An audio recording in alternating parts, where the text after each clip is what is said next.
காலை வணக்கம் உறவுகளே. இது தேர்ஸ்டே மார்னிங். இன்றைக்கி காலைல ஃபஸ்ட்டு பால் காய்ச்சி எடுத்துகிட்டு இன்றைக்கி காலை வேலைகள் பார்த்திங்கன்னா, இன்றைக்கி பிரேக்ஃபாஸ்ட்டுன்னு பார்த்திங்கன்னா பொங்கலும் கத்திரிக்காய் கொட்ஸும் தான் பண்ண போகிறேன். அதனுடைய வேலைகள் தான் போயிட்டு இருக்குது. கத்திரிக்காய் கொட்ஸு ரொம்ப சிம்பிள் ரெசிபி. நான் வீடியோ ஷூட் பண்ணி வச்சுருக்கேன். சீக்கிரமாக பிரேக்ஃபாஸ்ட் சீரியஸில் நான் உங்களுக்கு பொங்கலும் கத்திரிக்காய் சொஜ்ஜியும் பண்ணுறேன். ரொம்ப ஈஸி, ரொம்ப டேஸ்ட்டாக இருக்கும். பொங்கலுக்கு ரொம்ப சூப்பராக இருக்கும். அந்த ரெசிபி தான் இன்றைக்கி காலைல பண்ணியிருக்கேன். கத்திரிக்காய் கொட்ஸுக்கு விசில் போட்டு எடுத்துக்கிட்டேன்.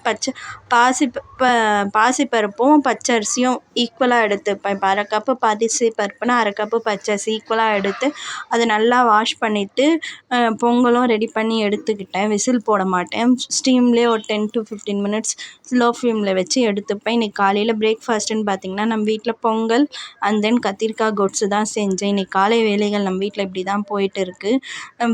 பிரேக்ஃபாஸ்ட்டெல்லாம் சாப்பிட்டு முடிச்சுட்டு கோதை பாப்பாவும் கிளம்பிட்டா ஸ்நாக்ஸ் பாக்ஸ் எடுத்துகிட்டு. ஸோ அவளை அமுச்சு விட்டுட்டு நான் எனக்கு அதை பாருங்கள், கோதை பாப்பா அவங்க அப்பாவோட வண்டியில் ஏறி கிளம்புறா. சைட் பை சைட் முடிச்சுட்டு எனக்கு டீ போட்டு எடுத்துக்கிட்டேன். இன்றைக்கி காலை வேலைகள் இப்படி தான் போச்சு. இந்த வீடியோ பிடிச்சிருந்தால் லைக் பண்ணுங்கள், ஷேர் பண்ணுங்கள், கமெண்ட் பண்ணுங்கள் மற்றும் சப்ஸ்கிரைப் பண்ணுங்கள். Bye guys. இன்னொரு மினி விலாகில் பார்க்கலாம். ஒரு லைக்கை தட்டி விட்டு போங்க.